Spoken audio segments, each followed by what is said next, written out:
Hello everybody, welcome back, and today the good things are rolling. We are going for some HP Lovecraft lore. Preferably, how strong are the Lovecraftian gods? By my dude right here, Literary Who. Go give him a like, a comment, a thumbs up.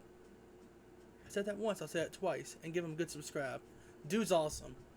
But, here we go.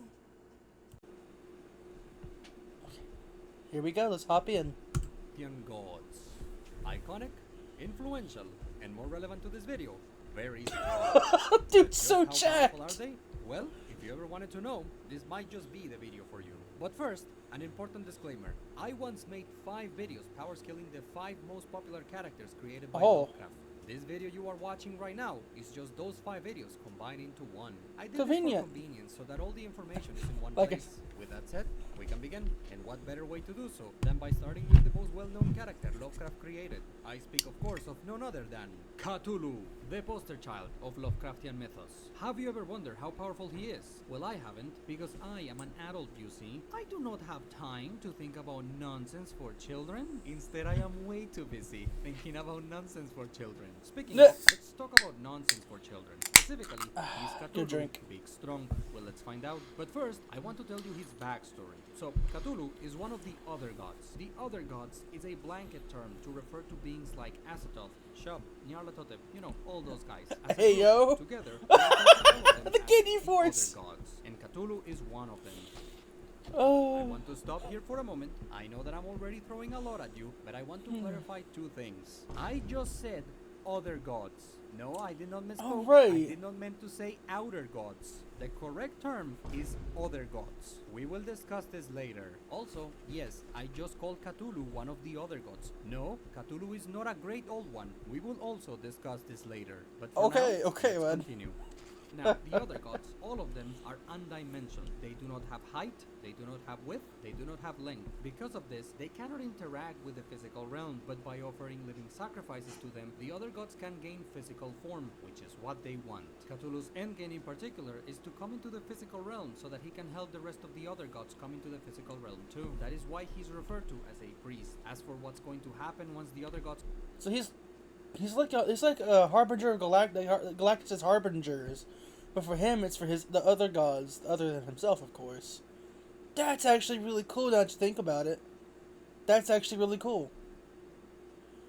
But that just puts it into perspective. Okay, let's continue. Otherwise, I'll talk about this forever. Coming to the physical realm? Well, I'm sure you can imagine. Now, a long, long time ago in Earth's history, Cthulhu sent to Earth a group of beings known only as the spawn of Cthulhu. But for simplicity's sake, I'm going to refer to them as the Cthulians. They were squid people. The Cthulians landed in a supercontinent called Mu and started building a civilization. But more importantly, they built a city called R'lyeh, which is super important for Cthulhu. Now, here's something you need to know. In Lovecraftian mythos, humans are not the only life forms in the universe. There are aliens almost everywhere. There are even aliens living on the moon. When the Cthulians landed on Earth, humans were not a thing yet. Instead, the planet was populated by 2 groups of beings. Well, actually, there were more than 2 alien races living on Earth, but for this video, only 2 of them are relevant, and those are a super advanced alien race referred to as the Elder Things and the Atlanteans, the people from the mythological Atlantis. Now, when the Cthulians got to Earth, they went to war with these 2 groups. The Cthulians were here to sacrifice people to Cthulhu after all, but it turns out that the Elder Things were too powerful because they were too advanced. Fun fact, in Lovecraftian mythos, magic and science are the same thing, so the Elder Things were basically space wizards. Anyways, the Cthulians end up making a peace treaty with the Elder Things because they couldn't kill them, and then the Cthulians focused their efforts on the Atlanteans. Here, the Olympian gods intervene and sink the entire continent of Mu, sending the city R'lyeh to the bottom of the sea. Yeah, in case you didn't know, surprise, the Olympian gods of Greek mythology exist in the Lovecraftian mythos. Now, with the sinking of Mu, the Cthulians were going to die, but Cthulhu uses his magical powers and casts a spell that saves all of the Cthulians inside of R'lyeh, and they remain there in some kind of hibernation state. The promise then is, once Cthulhu has been brought into the physical realm, he will awake the Cthulians once more. After losing R'lyeh, the other gods retaliate against the Olympians and sink Atlantis. But now Cthulhu has a bit of a problem. The city he needs and the people who were working for him are now inaccessible. Luckily and conveniently for Cthulhu, R'lyeh will rise to the surface when the stars are aligned, because magic.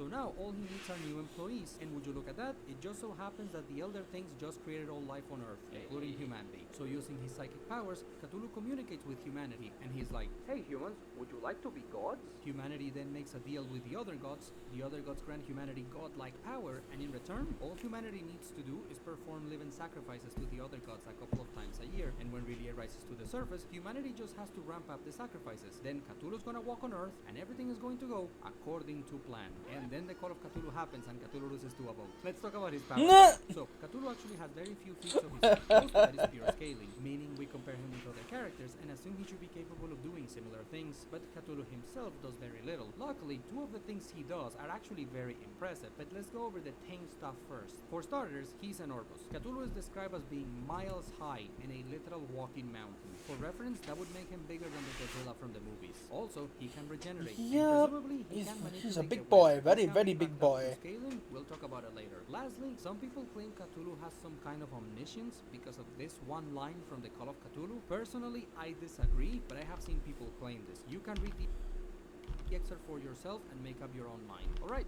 Like he said, I'm not going to stop and read that, but y'all can. I'll probably go back and read more myself at a later point.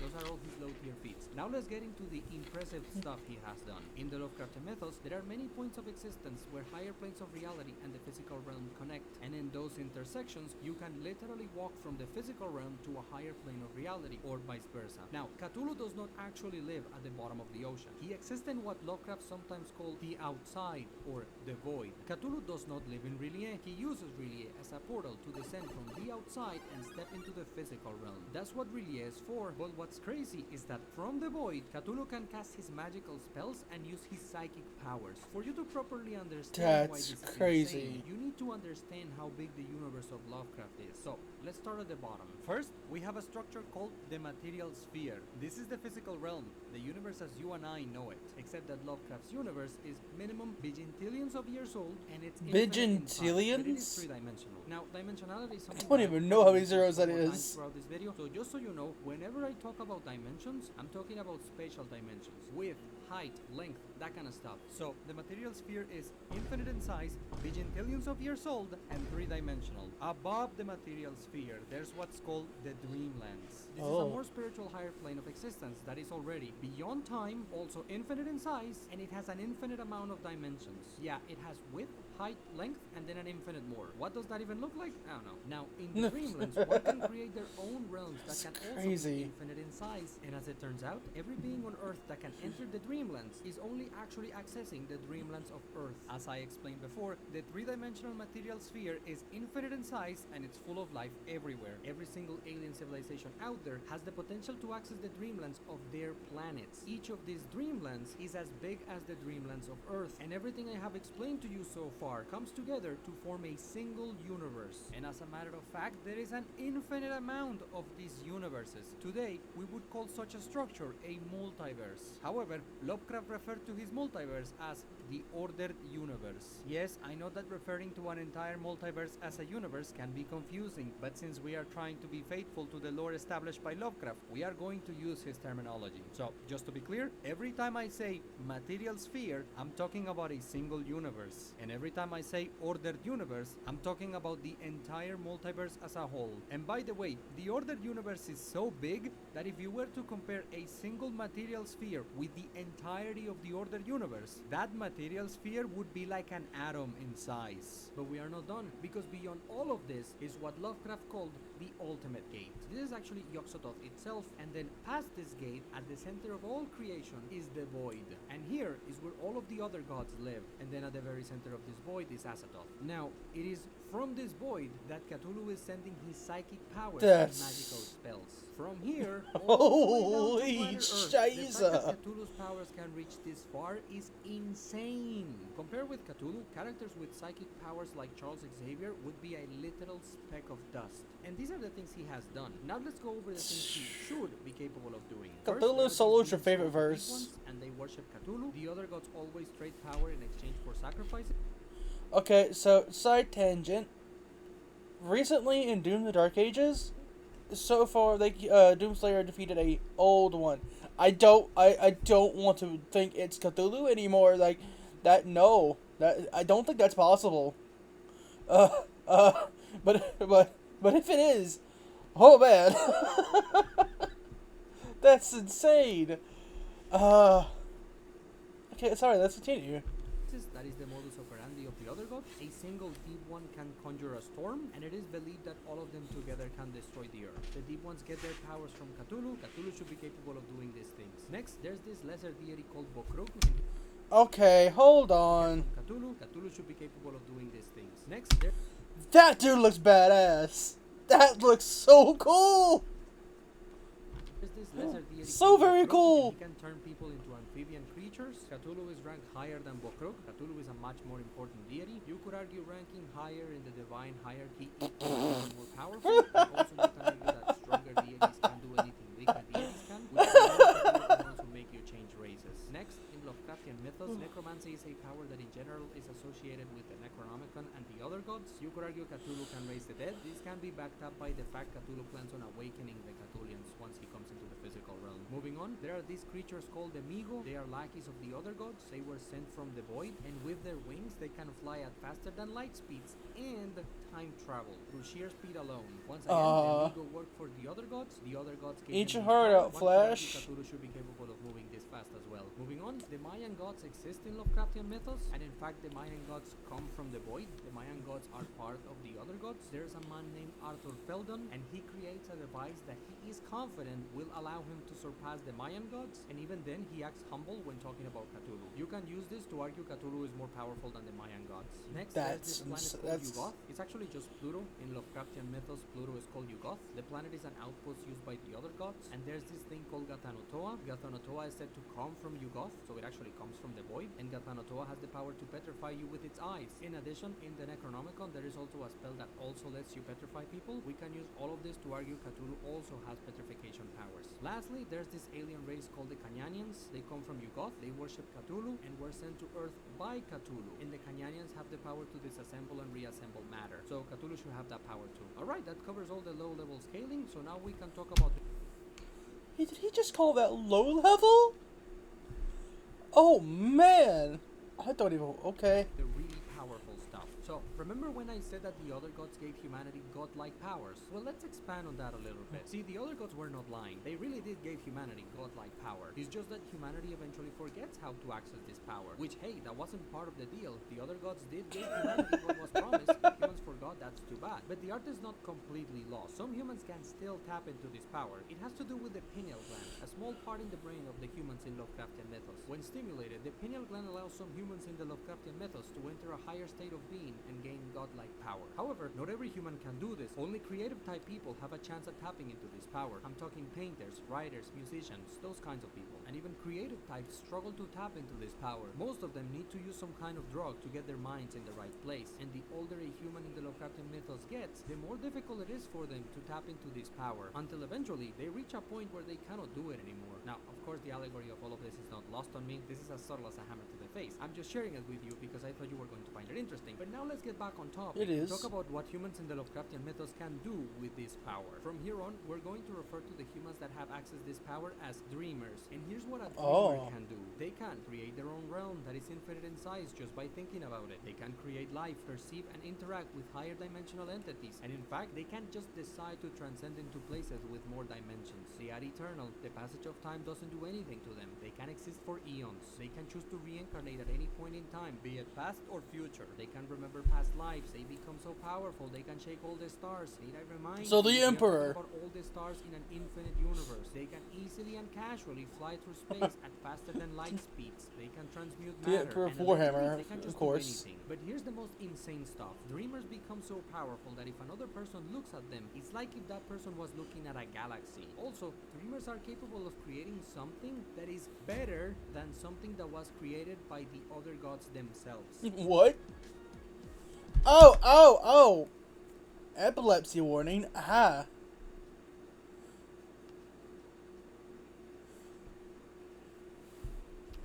Wait. Other gods themselves. By the way, this does not mean that dreamers are more powerful than the other gods. Suppose Goku and Bulma had a competition to see who could build the best house, and they had the same amount of materials and time. If Goku makes an ugly shack and Bulma makes a mansion, Bulma is technically performing a more impressive feat than Goku, but that does not mean Bulma can beat Goku in a fight. Dragon Ball reference is peak. That's hilarious. Dreamers can time travel, see the past, see the future, manipulate time however they feel, and they are actually just beyond time altogether. And if all of this wasn't enough, one time a dreamer fought a monster in space. They were light years away from Earth, and the explosion from their fight reached the Earth instantly. And then the night sky remained illuminated by the energy released from their fight for months. That is how much power the other gods gave to humanity. Not That's just one insane. person, but the entire race. This is a level of power comparable to the likes of Franklin Richards or Dr. Manhattan. And I want you to keep that comparison in mind from this point on, because now that you understand how powerful a dreamer is, we can make a little staircase. Things are about to get out of hand. See, in the Dreamlands, there are these things called Zoogs. They are like little rat thingies, and a Zoog can eat a dreamer like it's nothing. I feel like I need to dwell on this a little bit so that you can properly grasp what I just said. I want you to think about a fictional character with reality warping powers. Any character would do as long as they have this ability. That character just got eaten by a rat. But as we know, rats have their natural predators. So in the Dreamlands, there are these talking cats, and these cats can eat Zoogs like they are nothing. And then there are entities in the Dreamlands that can make these cats afraid. And then there are the gods of Earth, a group of deities that include, but are not limited to, the Olympian gods and the Egyptian pantheon. And the gods of Earth oversee both planet Earth and the Dreamlands of Earth. That's then crazy. There are the Icons, creatures so powerful that even the gods of Earth are afraid of them. And then, and only then, we have the other gods, of which Cthulhu is part of. Who That's are all crazy. So powerful, even the Icons fear them. Do you see the gap between a dreamer and Cthulhu? Honestly, a single talking cat from the Dreamlands could probably solo your favorite fictional verse. As we say around these parts, Cthulhu is big strong. And I mean like big. With that said, I'm pretty much done with Cthulhu, and we could move on to the next deity. But before we do that, I want to talk about the going crazy thing, because we really need to talk about that. Yeah, I'm There's actually this curious giant about meme that one. surrounding the Lovecraftian mythos, where people think that in Lovecraft stories, if you look at the monster, you always instantly go insane. People think that this is a power the other gods have. People are under the misconception that Cthulhu has some kind of passive ability activated at all times that instantly makes you crazy if you look at him. And I'm here to tell you, that's not a thing. Yes, in Lovecraft stories, some people do go crazy when they look at the monster, but some people don't. It all depends on their mental fortitude. If your mind can handle what you're looking at, you won't go insane in the membrane. Some characters have seen Azathoth itself, and they are fine. There is no such thing as an instant makes you crazy ability in Lovecraftian mythos. No one in the mythos has that power. You go crazy if you mentally cannot handle what you're looking at, but the monster itself does not have a passive ability that instantly makes you crazy on sight. I just wanted to hammer that in. But look, if you are not convinced, keep watching. When we get to Nyarlathotep, we are going to talk about the going crazy thing again. Also, just a tiny thing, when it comes to his physical appearance, Cthulhu is said to have green-colored fish eyes, 3 of them on each side, going by Lovecraft's drawing. And look, I know that anyone is free to depict Cthulhu however they want, and if anyone really cared about accuracy, Lovecraft himself made a drawing of Cthulhu, so anyone could just look at the drawing for inspiration, but I'm just putting that bit of information out there. Alright, with that said, we could move on to the next Lovecraftian deity. But before we do that, let's address the elephant in the room. The 3 elephants in the room. First is the terminology thing. Almost every website and person on the internet will tell you that these creatures are called the outer gods. And yet, here I am saying that they are called the other gods. So, obviously, the one making the mistake must be me, right? After all, is it really possible that a large group of people can believe something that is not true? Well, first of all, there is not a single story written by Lovecraft where he uses the term outer gods. The closest you get is one story where Lovecraft uses the term gods of the outer hells. But Lovecraft never uses the term outer god. That specific phrase does not appear in any of the stories written by Lovecraft. But then, where does it come from? 40 years after Lovecraft died, a company called Chaosium created a game based on the stories written by Lovecraft. In that game, there are 2 groups of deities. There are the Great Old Ones and the Outer Gods.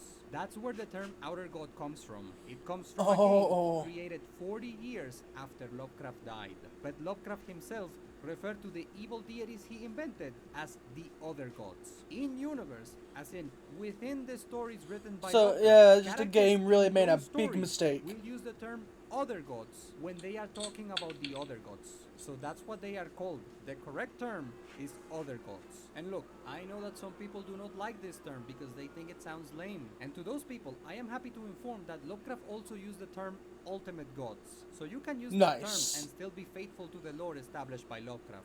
But if you use the term outer god, you are using terminology for a game that was created 40 years after Lovecraft died. In this video, we are trying to be faithful to the lore established by Lovecraft and only the lore established by Lovecraft. So that's why in this video, we call these creatures the other gods. Alright, that's one elephant down, but the next one will prove far more persistent. Almost every website and person on the internet will tell you that Cthulhu is categorized as a great old one. And yet, here I am, saying that Cthulhu is one of the other gods. So obviously, the one making the mistake must be me, right? After all, is it really possible that a large group of people can believe something that is not true? Well, let's break it down. Remember the game made 40 years after Lovecraft died? Well, in that game, I wonder how many times we're gonna gonna get that screen. The outer gods and the great old ones. In that game, Cthulhu is categorized as a great old one. In that game. However, Lovecraft did use the term Great Old One in his stories. Specifically, Lovecraft used the term Great Old One in a story called The Call of Cthulhu. But in that story, the term Great Old One is used to refer to the Cthulians, the creatures that sang with R'lyeh.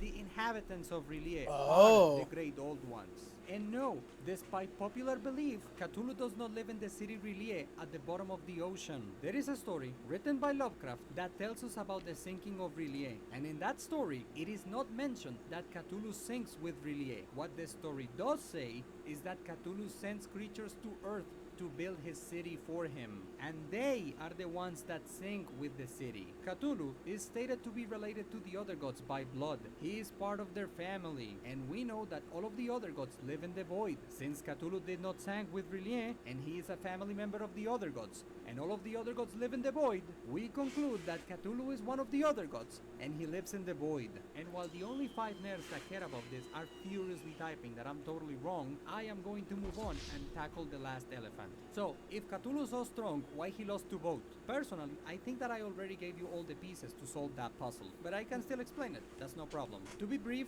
when the boat rams into Cthulhu's forehead, his head explodes, there's blood everywhere, and then Cthulhu disappears. We know that the other gods need blood to remain physical, so the boat drained Cthulhu of all of his blood, and Cthulhu went back to the void. Mystery solved. Alright, that is absolutely everything about Cthulhu. That does make sense. Like, if he needs to sacrifices to form a physical body, let's talk about and you Lady Voldemort herself. I call her that because just like saying the name... If you interrupt him in the middle of forming, it's like how to... Okay, so, if you try... Let's say you're trying to fill up a water balloon. No, let's not say that.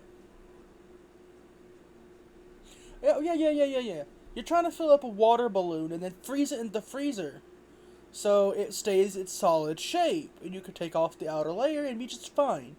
But let's say you fill it up, and before it gets to solidify in the ice, you pop it. You take something sharp and you poke it. It explodes. Everything drains out. You don't get the physical form.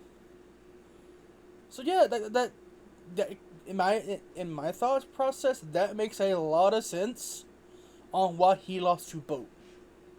He lost to boat because he hasn't solidified his form yet. I think I've said my piece. Name Voldemort strikes fear into the hearts of wizards. Saying the full name of this character strikes fear into the hearts of YouTubers who want to monetize their videos. I speak of course of none other than Shub, Black Goat of the Woods, an All Mother with 1,000 young. Cool titles, but can she like punch Goku or whatever? Like, how powerful is Shub? Well, to properly answer that question, one would need to read all. Yeah, we're just gonna. I'm not gonna say her full name either. Video, so I don't read. But if I did have the capacity, here's how I would answer that question. So, Shub is one of the other gods, which means she lives in the void, and that by default makes her really powerful. Basically, everything I said about Cthulhu would apply to Shub as well. However, the other gods are not all equal. Some are more primal, more fundamental than others. That was so cool. Made a family tree for the other gods. In it, we can see that Cthulhu descends from a deity called Nug, and Nug in turn comes from Yog-Sothoth and Shub. Now, here I want to... Yeah, that's her name. He's pointing to it. Not gonna say anything else. Stop for a moment, because I just made a very controversial move. This video you are watching right now, this was supposed to be only the stories written by Lovecraft, and now suddenly I am using a family tree. A family tree drawn by Lovecraft, yes, but I was supposed to only use his stories, so using this family tree means I am cheating. Well, allow me to defend myself.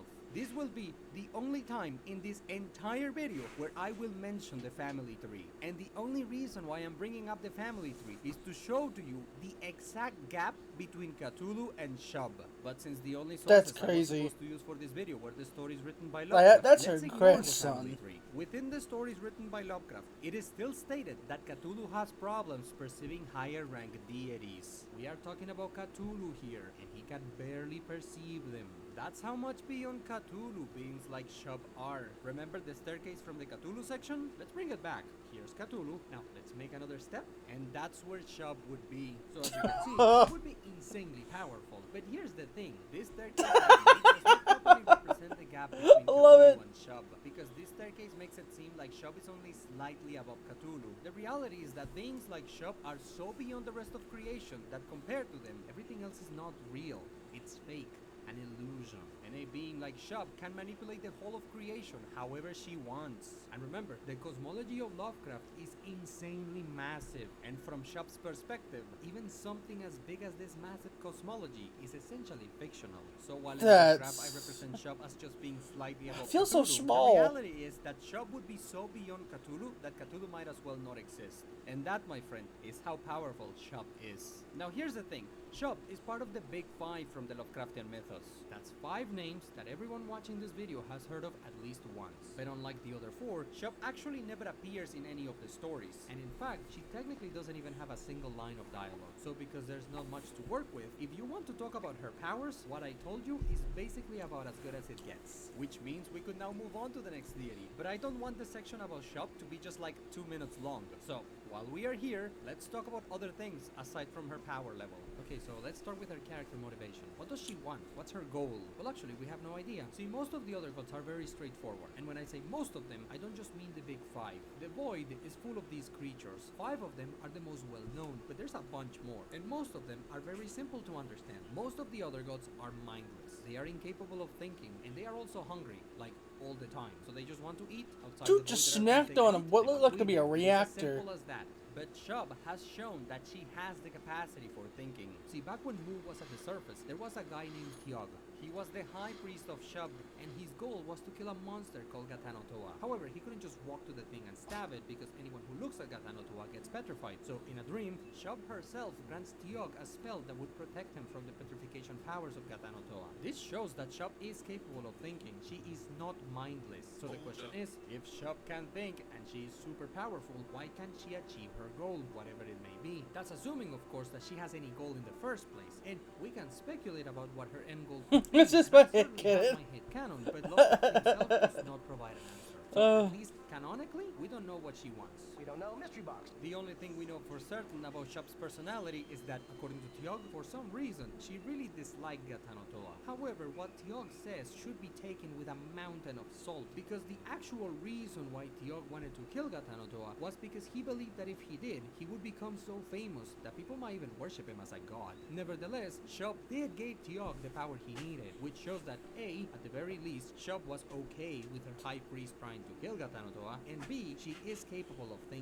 We also know that she's been worshipped on Earth since like the dawn of mankind, which yeah, of course she has. Mankind made a deal with the other gods basically right after they were created. But aside from these facts, she is an enigma wrapped in a mystery. Okay, but what about her appearance then? What does she look like? Well, presumably like a goat. I mean, it is in her title. But in all of his stories, Lovecraft actually never describes her. What he does describe are her offspring. You probably know them by the name... Okay, so side tangent. I know I'm going off a little bit, but this clip right here literally came up at the perfect time, because I think my first introduction to Shub was when I first watched Overlord Season 3, because he said something, and then he said her name, and then a mountain of bodies fell, and then these things spawned. Dark Young, although you'll be surprised to learn learn that Lovecraft actually did not came up with that name. You won't find the term dark young in any of the stories Lovecraft wrote, because that term was invented by someone else well after Lovecraft died. But anyways, in his stories, Lovecraft only describes the offspring of Shub once, and all he says is that they are black in color, they kinda look like goats, and they have fur. Presumably, Shub looks like her offspring, so she's also some kind of hairy goat thing. Speaking of her offspring, Shub is known as the goat with 1,000 young, but we don't know if this number is literal. Does she only have 1,000 goat children, or is the number figurative, and by 1,000 Lovecraft just meant a bunch? We don't know. Alright, now let's finish the section about Shub by discussing the famous expression, Ia. Yeah, see? That's it. So the word Ia is from a language called Relayan. Relayan is the language of the other gods. As for what the word Ia means, Lovecraft never specifically explains it in his stories, but from context we can deduce that it's some kind of exaltation. It must mean something like hail or praise. But the word Ia is not exclusive to Shub. We've seen the word used when talking about the Mayan gods and the city Relay. So presumably, as a way to show your respects towards something or someone, you use the word Ia followed by the name. Alright, that's pretty much all I have to say about Shub. Now let's go back to what this video is about and answer the question again. So, how powerful is Shub? She's more powerful than Cthulhu and more powerful than most things in her own verse. Even if there are other beings in the void who are as powerful as her, the fact that Shub can think would give her an advantage, because she can actually use her powers instead of being a dumb thing that only cares about feeding. So, in summation, Shub is big strong. However, let me be clear on something. I am Gave her not claiming Kale's body. she is the strongest, nor am I claiming she solos everyone in her verse. There are still beings in her verse who are more powerful than her. One of them would be Nyarlathotep. But that, as they say, is a story for another time, and that time is right now. But before we move on to Nyarlathotep, we must tackle one misconception regarding Shub. Hey! There are people Part out three? there who will tell Four? you that referring to Shub Seen as that female background? is inaccurate, because according to these people, Lovecraft never specified that Shub was female. This is not true, and here's the proof. By using the ancient and almost forgotten art known as reading, you can see for yourself that within the stories written by Lovecraft, Shub was regarded as female. Alright, it's Nyarlathotep time. So, Nyarlathotep, the crawling chaos. But can he beat... Stop it.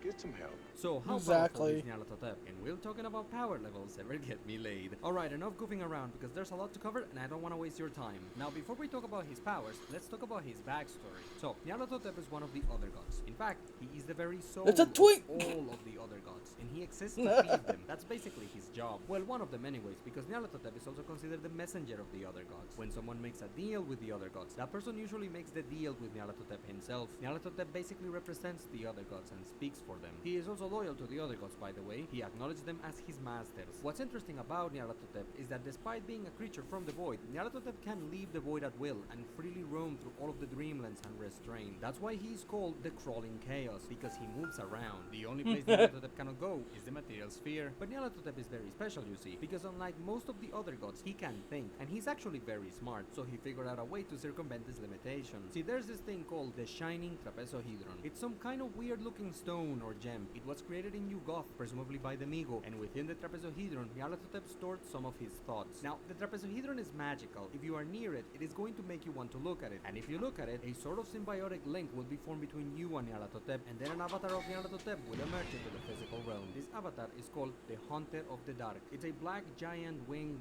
thing that oozes acid, and it has 3 red colored eyes. It's important to note that even though he looks like a monster, the Haunter of the Dark is not a mindless beast. This avatar is capable of thinking, and he also does not stay like a monster forever. That's what the avatar looks like when he comes out, but he does not stay like that. Now, this avatar of Nyarlathotep is significantly weaker than his full self, but eventually the Haunter of the Dark gains more power. Presumably, this is done through blood sacrifices. What's really cool about this avatar is that if the person who looked at the trapezohedron is in the darkness, they gain the ability to see what the avatar of Nyarlathotep can see, but in turn, the avatar can see what that person can see, which means Nyarlathotep knows where you are. I find this such a cool idea. There should be a horror movie based on this concept. But back to the story, since you got as close to Earth, the Migo dropped the trapezohedron on Earth. There, the Elder Things found it, and then the trapezohedron taught the Elder Things how to create Shoggoths. A Shoggoth is a weird amorphous monster. This has nothing to do with Nyarlathotep, by the way. I'm just sharing lore that I think is interesting. The point is the Shoggoths annihilated the Elder Things. That's how the Elder Things died. After the Elder Things, the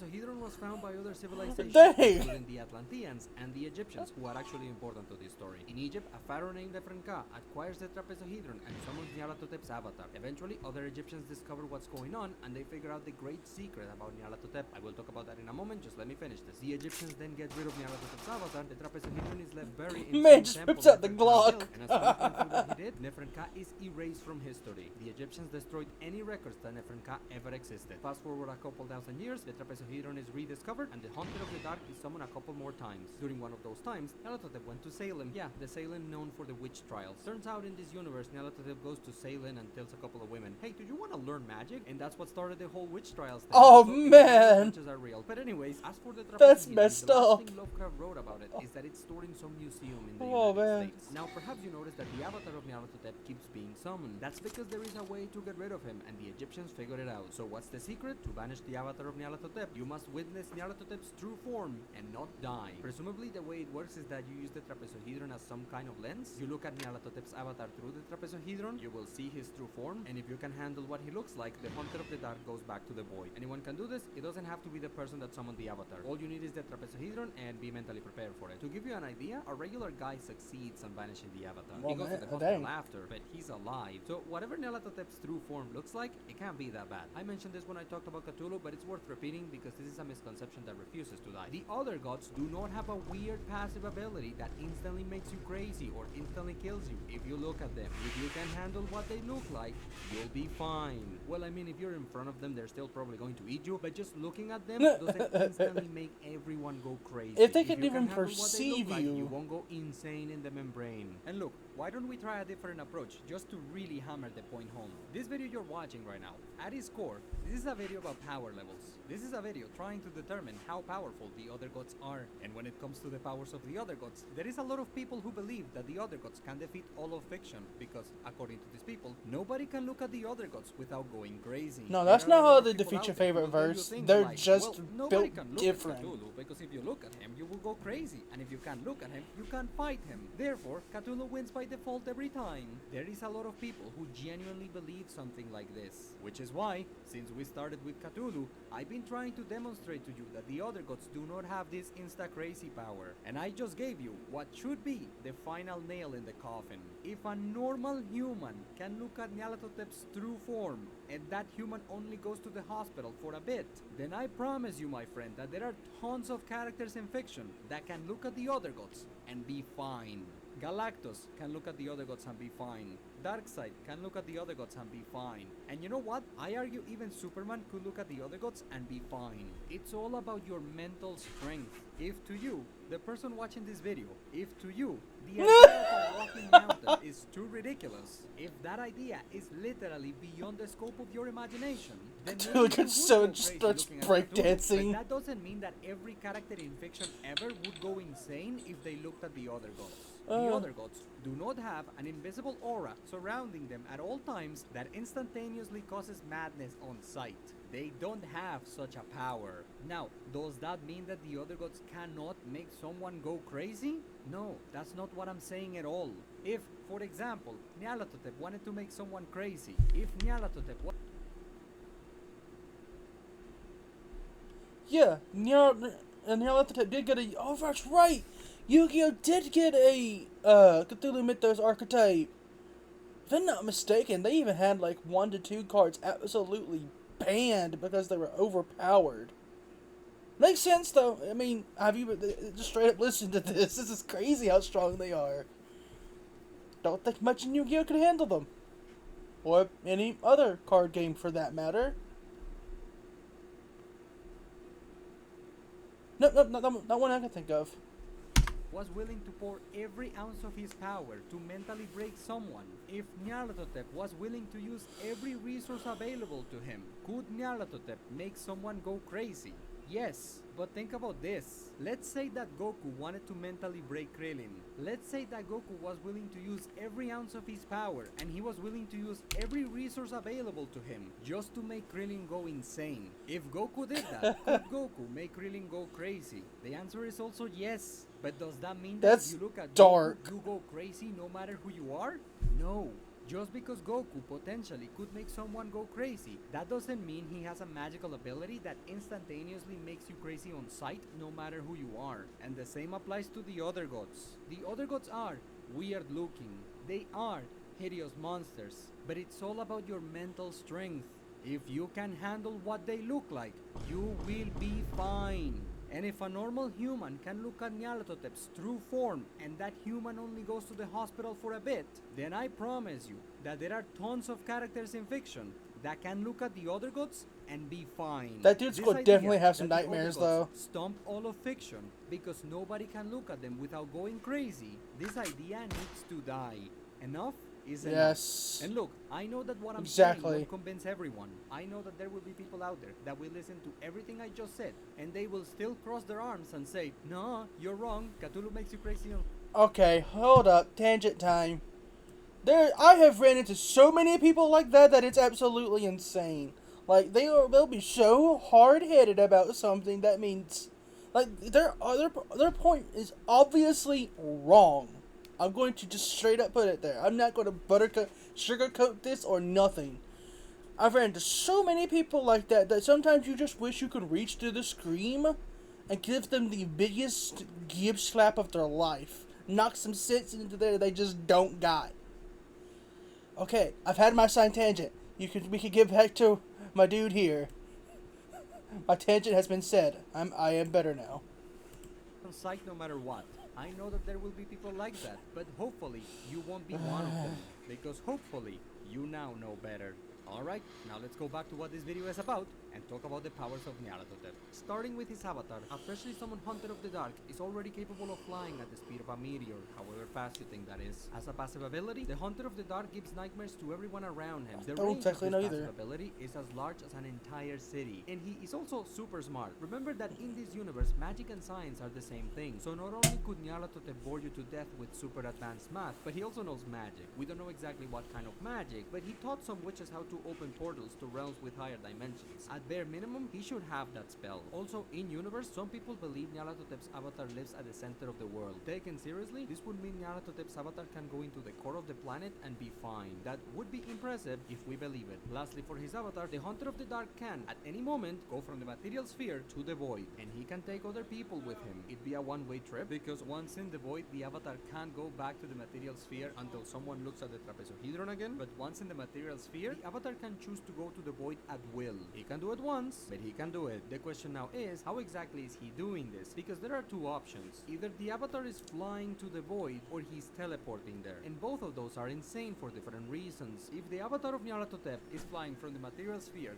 to the void, he is performing a feat of speed so insane that it would make the Flash feel inadequate. And if the avatar is teleporting there, then that would mean that at any point he wants, he could instantly teleport you in front of Azathoth. Lovecraft's writing certainly allows for either of these interpretations, so this is a pick your poison kind of deal. Alright, now let's talk about what the full Nyarlathotep can do. First of all, Nyarlathotep is one of the creatures from the void, so basically anything I've said in previous videos will apply to him as well. But on top of all of that, Nyarlathotep has his own things, like for example, Nyarlathotep once bonked Azathoth on the head. Azathoth took no damage, but the mere fact Nyarlathotep can even do this is pretty ridiculous. This might be his craziest feat depending on how you look at it. Also, Nyarlathotep has shown to have the capacity to mind control people. Strangely, this manipulation power only works if you are asleep. However, if Nyarlathotep wants you, going to sleep pretty much guarantees he's going to make you do what he wants. In addition, Nyarlathotep can shape. That's kind of scary.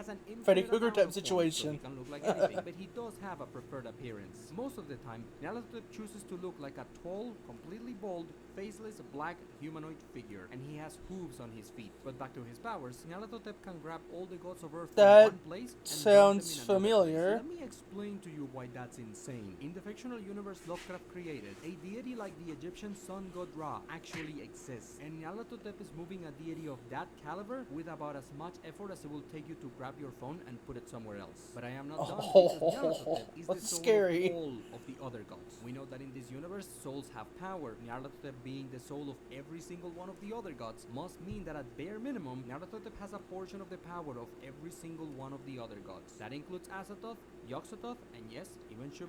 Now here's what you need to understand. The world is full of monsters, and every single one of them is insanely strong. Let me give you an example. There's these creatures called the amorphous flute players. They are the ones playing music to Azathoth, and as a side effect of the music they play, they create all the laws in this universe. If that's hard to understand, think of it this way. These amorphous flute players are creating the laws of physics, and they are doing that just as a side effect of playing music. That's how powerful the creatures in the void are. And Nyarlathotep, as the soul of all of them, should have power from all of them. So now we can finally bring back our good friend the staircase, then we can make another step, and that's where Nyarlathotep would rank. So how powerful is Nyarlathotep? Nyarlathotep is too powerful. To put it in Dragon Ball terms, Nyarlathotep has a really big number. I am of the opinion that there are only 4 beings in his verse that could fight him. Put those 4 aside, and Nyarlathotep could solo his entire verse. He is undoubtedly, undeniably, and expectedly big strong. Now, while Nyarlathotep might not be the absolute most powerful entity in his verse, he is definitely the most dangerous, because other monsters in this universe might show up in front of you putting up a show, being big and loud and saying, "Wah, I'm gonna eat ya, I am the end of all things." but Nyarlathotep won't do that. Instead, he will show up looking like some kind of important figure so that you will listen to him, and he's going to be very polite and very well spoken, and he's going to put all the stars at your feet and tell you how awesome you are. And that thing you think you really want, Nyarlathotep is here to give it to you, and all you need to do in exchange is just do him a little favor. It's gonna be something really easy, and he'll even help so that it's even easier. How cool is that? And once you accept, he's gonna send you to the void and feed you to Azathoth because you were dumb enough to trust him. That is how Nyarlathotep operates. He is extremely powerful, extremely old, extremely smart, and extremely evil. If telling you that you are the most powerful and special person in the universe gets you to do what he wants, he will do that. He will lie without hesitation, and that's why he's the most dangerous. Alright, that was a lot. He'll go out of the way to absolutely destroy you. What I would like to say, but I still have some miscellaneous things that I want to quickly go over. Number 1, Nyarlathotep is said to have all knowledge. You can use this to argue he's omniscient. I would disagree, but you can do that if you want to. Number 2, Nyarlathotep has enough power to, at bare minimum, ruin the surface of planet Earth. Problem is that we don't know which Nyarlathotep is doing this. If it's the full Nyarlathotep, it's no surprise he could do this. But if this was done by his avatar, then the question is, does the avatar have this much power from the moment he is summoned, or is this the amount of power the avatar can gain over time? We don't know. Number 3, in universe, the Egyptians believed that Nyarlathotep would arise on Earth during what they call the Year of the Black Goat. But to summon Nyarlathotep's avatar, all you need to do is look at the trapezohedron, so the Egyptians were wrong. However, these two facts can easily be reconciled by assuming that every time Nyarlathotep was summoned, he was being summoned during the Year of the Black Goat. Number 4, Lovecraft once implied that the King in Yellow and Nyarlathotep are the same being. This does not make sense, but Lovecraft once implied it. And finally, number 5, Nyarlathotep is said to be the father of the million favorite ones. In my opinion, these favorite ones would be the Migo, but Lovecraft never elaborates on this. He just mentions it one time and then never again. Technically though, based on this, Nyarlathotep has children. Alright, now we are done with Nyarlathotep. For real this time. And since, luckily, there are no specific misconceptions about Nyarlathotep that we have to address, then that means that we can finally move on to the big boy. So let's finally talk about Azathoth. Yeah, but can he beat Goku though? Saying Azathoth, the nuclear chaos, the demon sultan, and the blind idiot god. But is he being strong though? Rude. Of course he is. But that is something you and I already know. But we are here to find out is exactly how big his number is. How many Gokus is he worth? But before we talk about that, let me tell you a story. All of them plus. In the beginning, the other gods were born. How or why they were born, it is said that only Yog-Sothoth knows. The rest of us only know that they were born. Chief among the other gods was Azathoth, who exists at the center of all creation. Now, the other gods hunger incessantly, and since they are mindless, they cannot recognize friend from foe, so they are known to engage in cannibalism, and Azathoth is no exception. But since Azathoth is so much more powerful than the rest of the other gods, it is likely that he could eventually devour all of them if he is left unchecked. And so to prevent this, the amorphous flute players circled around him and began to play a song that would keep him sedated. It then became the job of others, mainly Nyarlathotep, to regularly feed Azathoth, until the day comes when Azathoth has received enough sacrifices that he can step into the material sphere, and then he will have his final banquet. And that's it, that's his story. Now let's talk about why he would take your favorite character's lunch money. So, Azathoth struggles with the other gods. In universe, Lovecraft gives him top dog status. Even Nyarlathotep is afraid of him. With this, we can right away bring back our friend the staircase, and Azathoth will go right here. And to make That's sure that you crazy. can truly appreciate what Azathoth being this high up means, let's quickly go through the staircase again. So, follow the red arrow and look at this. That's a dreamer. Remember those guys? Try to remember everything I said about Like Dr. dreamers. Manhattan and Try to above. remember how powerful I said they were. And look at where they are. Then look at all the guys who are above a dreamer. Being higher on the staircase means that you are more powerful. Look at all the guys who are increasingly above dreamers. Then look at this. Look at Cthulhu. This flat line here, this is where most of the other gods would be. Most creatures in the void would be here. But as we discussed earlier, some of the creatures in the void are more powerful than the rest. So that's why Shub is this high up. Now remember everything I said about the power of Shub. And then look at Nyarlathotep. Try to understand what Nyarlathotep being more powerful than Shub I means. legit feel And so then, small. Finally, look at Azathoth. That is how strong Azathoth is. When in doubt, the staircase is there to help you out. Now, the only reason why Azathoth gets to be this high up on the staircase is simply because Lovecraft gives him the status of being the strongest creature in the verse. But is that it? Is that all Azathoth has to offer? Just a couple of statements? Well, kinda actually. Azathoth is strong because he's said to be strong, but he doesn't really do much. However, there are still some minor things we can go over. For example, in the Dreamlands, there is this mountain called Engranek. At one side of this mountain, there is a valley of infinite size, and the other gods turn it into a sea of lava. This feat is credited to all of the other gods in general, but remember, Azathoth scales about the rest of the other gods, so he, by himself, should be capable of performing something greater than this. In addition, Azathoth is the only of the other gods that has destroyed a planet. This happens far into the future. At this point, humanity has been long gone. The only human alive is a time traveler dreamer. Regular humans living on Earth, there are none. And in fact, if there are any sentient creatures ruling the planet around this time, they are spider people. It is at this point when Nyarlathotep summons Azathoth into the material sphere, and Azathoth one-shots the planet. Unfortunately, we don't know what happens after. Does Azathoth goes around rampaging throughout the material sphere, or does he go back to the void because he didn't have enough gas in the tank to remain physical? We don't know. One thing is for certain, whatever fate awaits the material sphere, mankind won't be there to witness it. Also, Well, at before least we Azathoth can shows up hold on Earth, in their the minds gods that of we'll Earth be appear fine and try to rescue the in our time traveling lifetime. dreamer. But as soon as Azathoth is summoned, the gods of Earth skedaddle. They run away, which shows that the gods of Earth are terrified of Azathoth. Now, going back to the powers of Azathoth, the music used to keep Azathoth asleep is not a joke. Let me give you some sense of scale. Nyarlathotep owns... how do I put this in a way that doesn't trigger the algorithm? Nyarlathotep owns non-paid servants, and these servants have trumpets. The sound from these trumpets can one-shot night guns. And now, the amorphous flute players are exponentially more powerful than the trumpeters of Nyarlathotep. And not only are the flute players more powerful, but the music of the flute players is exponentially stronger. And Azathoth is being blasted 24/7 by this really strong music produced by these really strong guys, and all it does is that it makes them sleepy. And finally, before I move on to something else, Azathoth is really big. In general, Lovecraft tends to compare the other gods with planets and stars, and that already makes Azathoth a really big guy. For you. But in addition, Azathoth is said to be boundless. Now, this can be taken as a reference to either his power or his size. If we take it as a reference to his size, this would make Azathoth infinite in size. Alright, that's it. That's all I have to say regarding the powers of Azathoth. Now let's talk about his weakness. What? Weakness, I hear you exclaim. That's right. See, from the very beginning, I've been purposely withholding a little piece of information from you, because I was waiting until... Dude's going crazy on that These chess other gods game. have a weakness to light.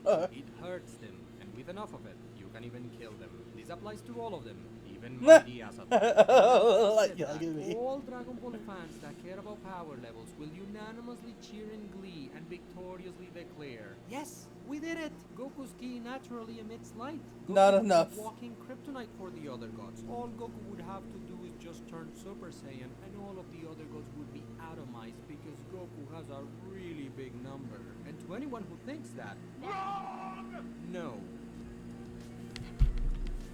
Alright, now we can move on to the miscellaneous section. These are things that kinda have to do with Azathoth, but have nothing to do with his powers. Number one, Azathoth is actually not called Azathoth. In universe, the guy who wrote the Necronomicon called this entity Azathoth, just to give it a name. But that is not his real name, and it is actually said that no one dares to say the real name of Azathoth. Number two, Lovecraft played with the idea that if you are aware of the other gods, they in turn become aware of you. That is a really cool idea, and it's the closest this setting gets to even being remotely spooky, but Lovecraft didn't fully commit to this premise. That's Even scary. then, this mechanic should technically still apply. Number 3, Azathoth can speak. Oh, although it is said that guess he doesn't knows about all understand his what hunters he's saying. now. He is actually not the only one who does this. There is this creature called Orn. It can be argued this creature comes from the void, and although Orn can speak, he is actually just repeating what other people tell him to in exchange for food. The point I'm trying to make here is that even though Azathoth can talk, that does not mean he can think. Number 4, regarding his physical appearance, Azathoth is said to be amorphous, but he must have at least one mouth and one head. Number 5, the other gods. All of them in general, they all smell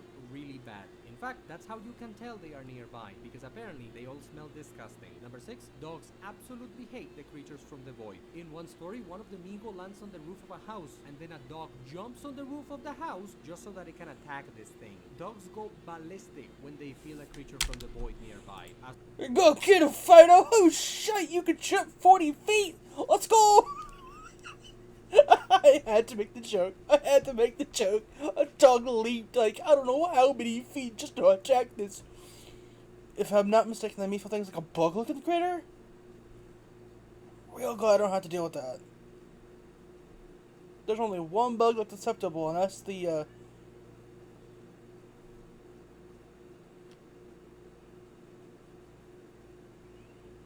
Celtis Queen! Yeah, that chick. That was a fun fight. Monster Hunters. If you don't know Monster Hunters, you could do a lore dive on them. They're amazing. We might do another lore dive on them, too. I'm actually curious about the original Monster. We're going to do lore dives on Monster Hunters later. As for why this happens, unfortunately Lovecraft never explains it. Number 7, the music used to make Azathoth fall asleep is said to be older than the other gods themselves. And finally, number 8, the other gods used to gather in 2 specific locations. One of them was a mountain called Hatekla, and the other gods used to go there to dance. Yeah, I bet you didn't expect to learn about Azathoth's love for dancing when you click on this video now, did you? And that's it. That is absolutely everything I have Dude's to say gonna regarding bust a Azathoth. leg So or now, tentacle. we can finally address the eternal meme. Let's talk about the nonsensical notion that Azathoth dreams reality. A lot of people say this. I am here to inform you that this is not true. Lovecraft wrote 100 stories, and there isn't a single mention about Azathoth dreaming reality. You will not find a single line of text written by Lovecraft that states Azathoth dreams reality. If you ever see somebody saying that Azathoth dreams reality, please correct them. Please inform them that this is not true, and tell them that they can look it up for themselves. And that should be enough. The image that's still on screen right now, plus what I just said, those 2 things combined should be enough to kill the Azathoth dreams reality meme. That should be enough, but it is not, isn't it? So even though the explanation is on screen right now, and you could choose to read it, I am still going to explain it, so I'm explaining it twice. There used to be this guy called Edward Plunkett, although he is better known today as Lord Dunsany. But for this explanation, I am going to refer to him just as Dunsany. That makes it easier. So, Dunsany was a writer, just like Lovecraft, and he wrote a story called The Gods of Pegana. In that story, there is a character called Mana Yod Shusai. Now, Mana Yod Shusai is a deity. He's a god, and according to the story, according to the gods of Pegana, Mana Yod Shusai is sleeping, and if Mana Yod Shusai wakes up, all of creation is destroyed, because all of creation is a dream of Mana Yod Shusai. Does that sound familiar to you? Well, that is exactly what people say about Azathoth, but do you see the problem? It's simple. This has nothing to do with Lovecraft. Dunsany is not Lovecraft. 2 separate writers created different characters for 2 separate fictional universes. Dunsany and Lovecraft are different people. Their fictional universes are not the same. Mana Yod Shusai dreams his own universe. Azathoth does not. But how do we know that Azathoth doesn't dream his reality? Because in 100 stories written by Lovecraft, it is never stated that Azathoth dreams reality. 100 stories!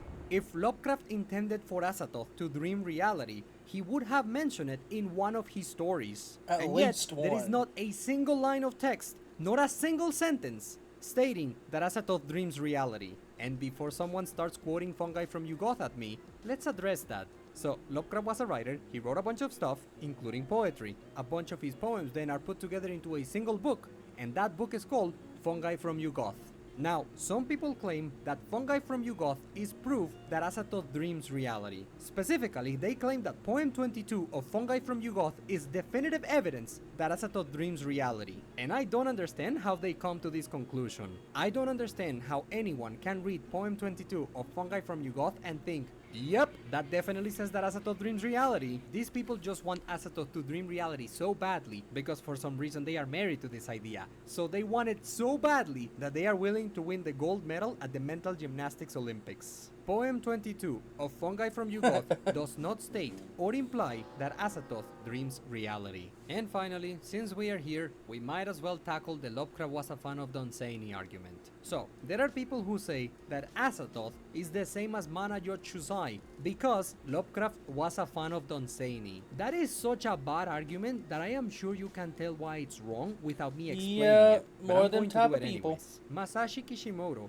the creator of Naruto, is a fan of Toriyama, the creator of Goku. Does it make sense to you if I tell you that Naruto and Goku are the same entity because Kishimoto is a fan of Toriyama? No, right? That's ridiculous. So Azathoth cannot be the same as Mana Yot Shuzai just because Lovecraft was a fan of Dunsany. So, in conclusion, Poem 22 of Fungi from Yugoth does not say that Azathoth dreams reality, Azathoth is not the same as Mana Yot Shuzai, and in 100 stories written by Lovecraft, Azathoth is never stated to dream reality. Therefore, the logical conclusion is that Azathoth does not dream reality. Alright, with that said, we are done with Azathoth. We covered the big one. So now, let's finish this by talking about the strongest one. Who am I? One name you might have for me is the world. Or you might call me the universe.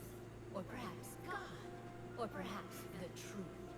I am all, and I am one. So, of course, this also means that... Okay, pop quiz time. Please, if you are a true anime fan, you know exactly where this comes from. And as a big fan, comment down below or shoot in the chat if you know where this comes from. Because, oh my god, the series it comes from is absolutely goated. Okay, did you comment? Did you send it in the chat? Cool. Yeah. It is the truth from freaking Full Metal Alchemist Brotherhood. Really, really, really, really good series. Highly suggest you go watch it. Enough of my ranting. Let's get back to what he's talking about. I am you. Yog-Sothoth, the Beyond One, the Kian Gate, the All-in-One.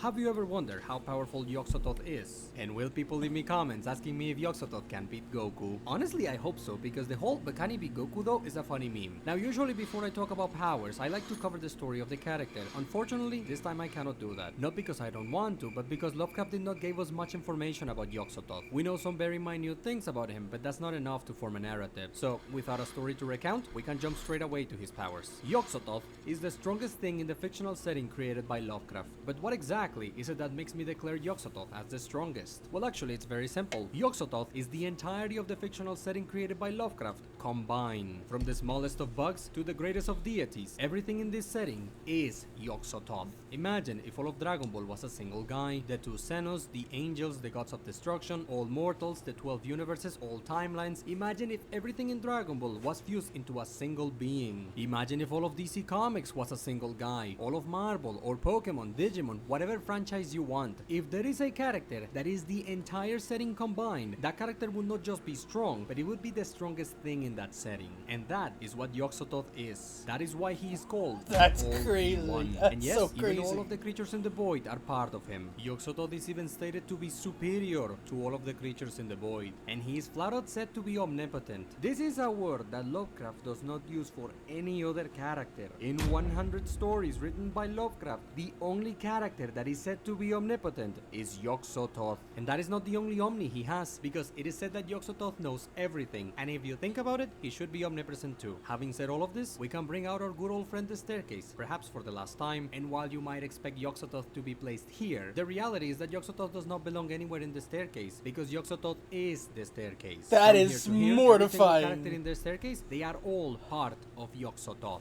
Ah. Yes, that includes Azathoth. And look, I know that some people are skeptical about Yog-Sothoth Yog-Sothoth being more powerful than Azathoth, but think about it this way. Azathoth may be the most powerful being in the setting, but Yog-Sothoth is the setting. Everything is part of Yog-Sothoth, including Azathoth. And look, if you're not convinced, why don't we try something else? Azathoth is one of the creatures in the void, and all of the creatures in the void are part of Yog-Sothoth. Therefore, Azathoth is part of Yog-Sothoth, which means Yog-Sothoth is more powerful than Azathoth. Logically speaking, Yog-Sothoth cannot be weaker than Azathoth. Saying that Azathoth is more powerful than Yog-Sothoth is like saying that your hand could beat you in a fight. Everything created by Lovecraft is part of Yog-Sothoth, including Azathoth. And that's really it for Yog-Sothoth. We just covered the reason why he's the strongest in the verse, but there is still some very minor powers we can talk about. Honestly, doing this is a waste of time. Yog-Sothoth is the entire setting. If a character in this setting can do something, Yog-Sothoth can do it too. But I like giving as much information as I can, so here are some very minor things Yog-Sothoth can do. Yog-Sothoth can take on avatar forms and enter the material sphere at will. Presumably using one of these avatars is how Yog-Sothoth impregnates a female human and has a son. Speaking of, this son of Yog-Sothoth is said to be immune to fire, so Yog-Sothoth should be as well. In addition, from Yog-Sothoth's perspective, a dreamer is insignificant, and the gods of Earth Yog-Sothoth considers small too. And lastly, Yog-Sothoth is very smart and capable of conversing with you. And that is it. Like I said, these are all very tiny things, but I like giving as much information as I can. Now, the video is not done. I still have things to say about Yog-Sothoth, but the rest of this video does not have to do with his powers. That said, let's continue and bring up the map I made. You see, between the Ordered Universe and the Void, there is this thing called the Ultimate Gate. But what my map does not show is that between the Ultimate Gate and the Ordered Universe, there is a bunch more gates. To be precise, there is an infinite amount. When I first made this map, I purposely did not include this because I thought it would make things too convoluted, and my goal with this map was to represent the cosmology in the most simple way possible. Now, all of these gates, which Lovecraft called Gates of Slumber, are higher planes of existence, each transcendental to the previous one. And beyond all of these gates, as the name suggests, you find the Ultimate Gate. It is in the Ultimate Gate where Yog-Sothoth lives. In fact,